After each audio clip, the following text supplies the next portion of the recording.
Hello les petits potes, j'espère que vous allez bien. Aujourd'hui c'est une vidéo un peu spéciale comme vous pouvez le voir parce que j'ai une idée qui pourrait aider pas mal de jeunes et si je fais cette vidéo c'est parce que j'ai besoin de votre avis.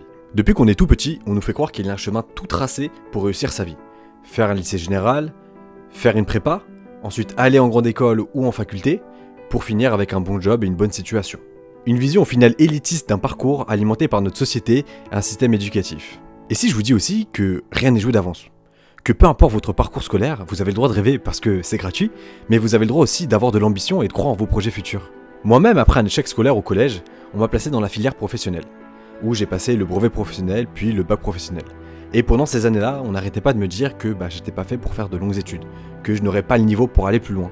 Et pourtant aujourd'hui, je suis à quelques mois d'obtenir mon bac plus 5 et qui plus est, en apprentissage dans un grand groupe. Mais pour en arriver là, vous en doutez, j'ai dû affronter un tas de préjugés et même encore aujourd'hui. En fait, montrer que mon bac pro c'est pas un handicap, mais au contraire c'est un atout, c'est une force qui me permet de me motiver, de me dépasser chaque jour. Et c'est aussi un exemple, une manière de démontrer que peu importe d'où on vient, on peut réussir de longues études et qu'il suffit juste de croire en ses ambitions.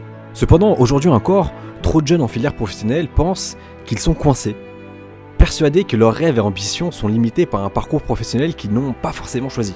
Et si, au lieu de voir la filière professionnelle comme une voie de garage, on la voyait plutôt comme un tremplin?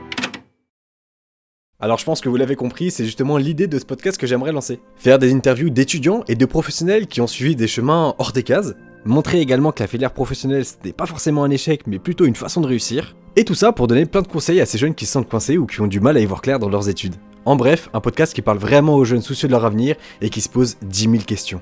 Mais avant de me lancer, comme je vous le disais au début de cette vidéo, j'aimerais avoir votre avis. Est-ce que vous pensez que ce type de podcast pourrait intéresser justement notre cible, les jeunes qui sont soucieux de leur avenir, et peut-être un public plus large, vous et d'autres personnes. Voilà. Donc je vous laisse me dire tout ça dans l'espace commentaire, c'est vraiment le but de cette vidéo. Et si vous m'avez sur les réseaux sociaux, n'hésitez pas à venir me voir en message privé pour qu'on puisse en discuter. Bref, je vous ai tout dit, je vous dis à bientôt pour une prochaine vidéo, on en est au jour 31 du challenge, ça bouge pas, on continue.